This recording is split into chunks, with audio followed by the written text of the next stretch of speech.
Z7 ploughing engine, John Fowler. Did a lot of work at the Melbourne Metropolitan Board of Works, the MMBW, putting in the Werribee treatment plant. And prior to that was imported into Australia with a pair. All ploughing engines were bought in a pair, and it was brought out, the pair of engines were brought out for the Murrumbidgee irrigation scheme.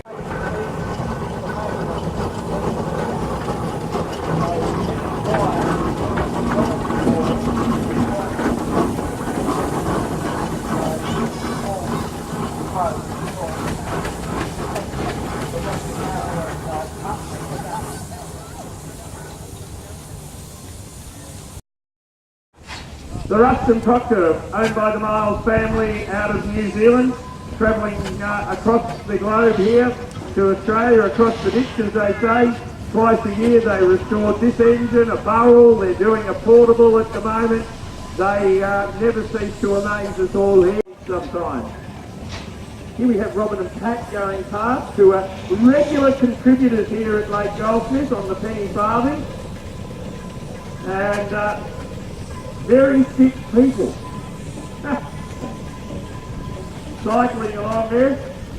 The Abilene Porter Roller, owned by John Franks, who the name the Frankses have been around here since dinosaurs roamed the earth, so to speak.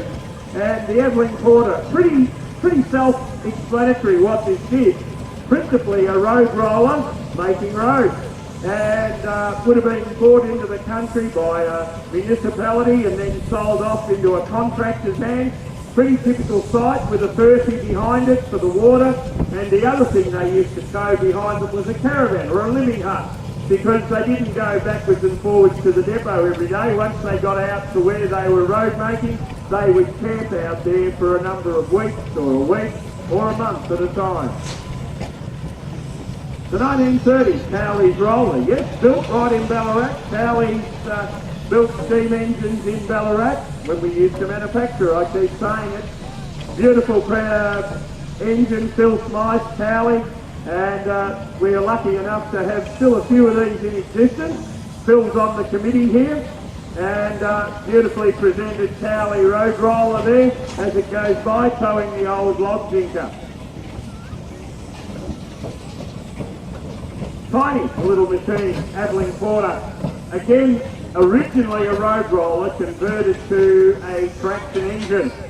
And this engine has been here right from 1962. It's one of the original founding members here at Lake Goldsmith on this rally ground. And has been here all those years and still running around. Used to be used for our tug of war against the children before Slater and Gordon and Morris and Blackburn. Victorious, one of the most famous engines in Australia, has featured in more ABC documentaries and what you name it. Victorious, owned by the late J.A. Norris, who was our long-term secretary here and one of our stalwarts of our club. This engine has had more roles than Ginger Rogers, I tell you.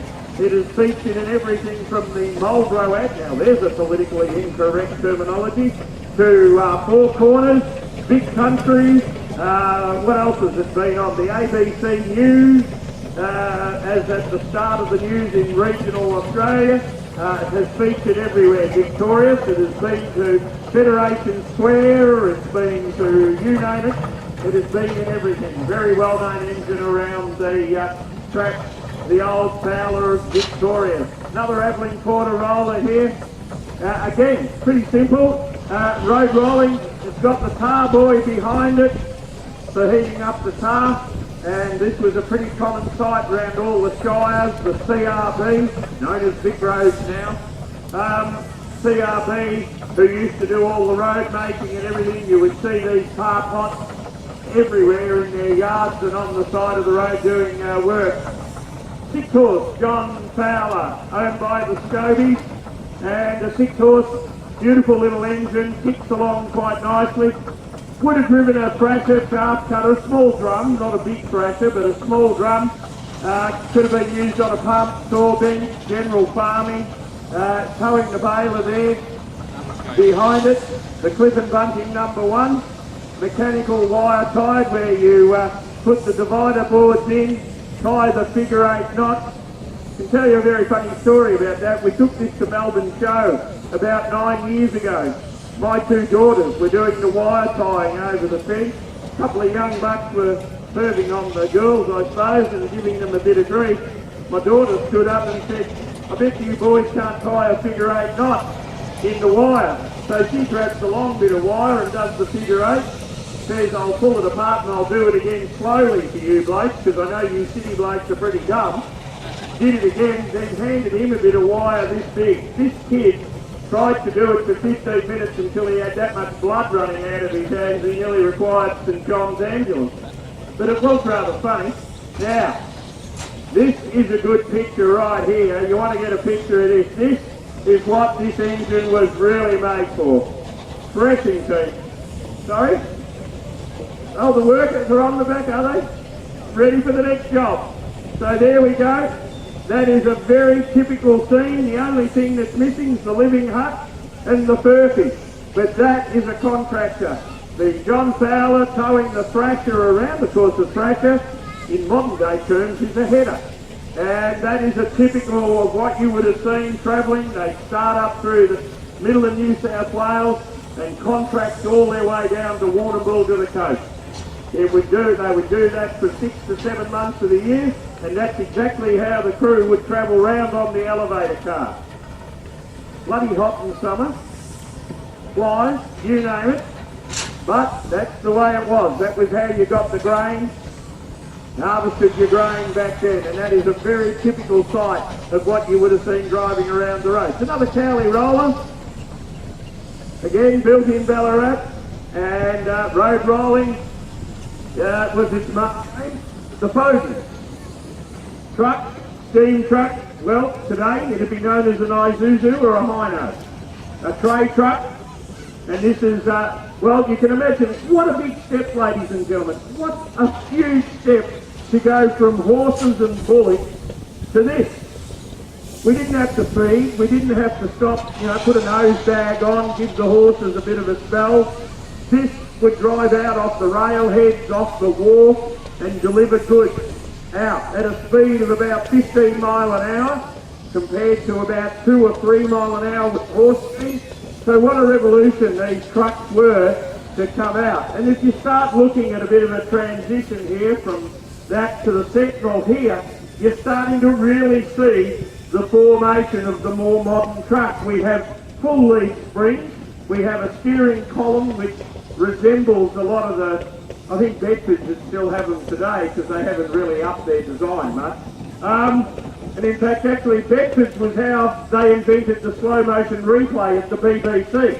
That's what gave them the idea, I'm quite sure. But the Sentinel steam wagon here is really, it's got a vertical boiler, so we brought the nose in compared to that. It's like a cab over, if you want to go down that road. Steering, drag link, kingpins. We're really starting to resemble the more modern day type vehicle. And as I say, what a great step forward from the horses and everything there. Carrying a lot of water on the back, tender on the back here, with a bit more range, extending the range out. Most of them had a 10 to 15 mile range. This, I think the Sentinels had about a 20 to 25 mile range, in that give or take a mile or two. So these were really starting to revolutionise the way we could move goods further inland from our wharves and into our manufacturing hubs and things like that. Another Fowler coming along here, the Treadwell Fowler, another 6 horse, beautiful little engine this, ticks over quite nicely, again a general purpose engine, for want of a better word, is what they would have been classed as. Beautiful little sound when he opens up the throttle. They sound magnificent, these singles, when you've got a belt on them and they're under load. They sound really good. Foden, we have quite a few Fodens running around this weekend. Foden, Fowler, Burrell is like Kenworth, International, Hino, Isuzu. It's a brand. Wherever the dealer was strong or the agents were strong, That's where you sold the you know, they had Foden. So Langwell Brothers and Davies Limited in Melbourne, they were Foden dealers. Welsh and Perrin, John Fowler dealers. So it's no different to Southern Motors, Alan Manx, Holden, Jefferson Ford. It was wherever the dealership was strong, people went and bought their product. So no different. Towing another project around there. Another Sturgeon with Ronnie at the helm. You're not going to fall through the floorboards there, Ronnie, are you? No, hope not. Another one of the Scobie clan there sitting there. That's Ronnie from Scobie Service Centre in Ballarat, who get around the countryside servicing tractors and trucks and everything. Now, the next piece of equipment coming along here is just magnificent. Have a look at this, ladies and gentlemen. A white steam car. Yes, this is a steam car. They are unbelievable. You want to get a bit of a look at this. They are really just a magnificent thing. The leather seats in it. There's leather seats worn through here at the driver's elbows. Genuine horsehair stuffing under the leather seats, as they used to do. And just have a look at it. Magnificent. Ticking over, the big brass lights out the front. Really designed to catch your eye. And let me tell you, they were no slouch on the road. They could get along because of the way the engines are designed with steam. Some of these things could rattle along at 50 and 60 mile an hour, which was incredibly quick on those teeth-cutting tyres.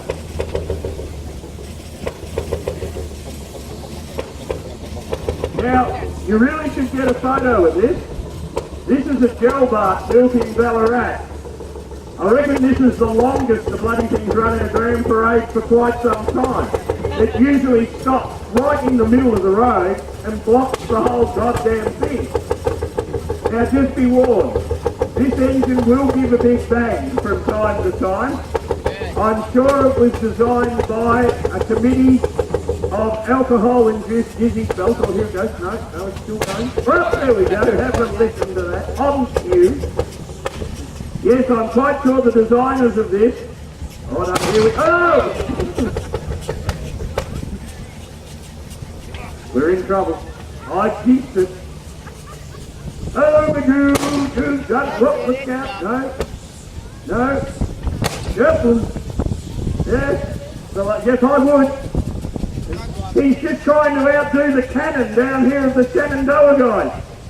There's mortifier going back. Yes.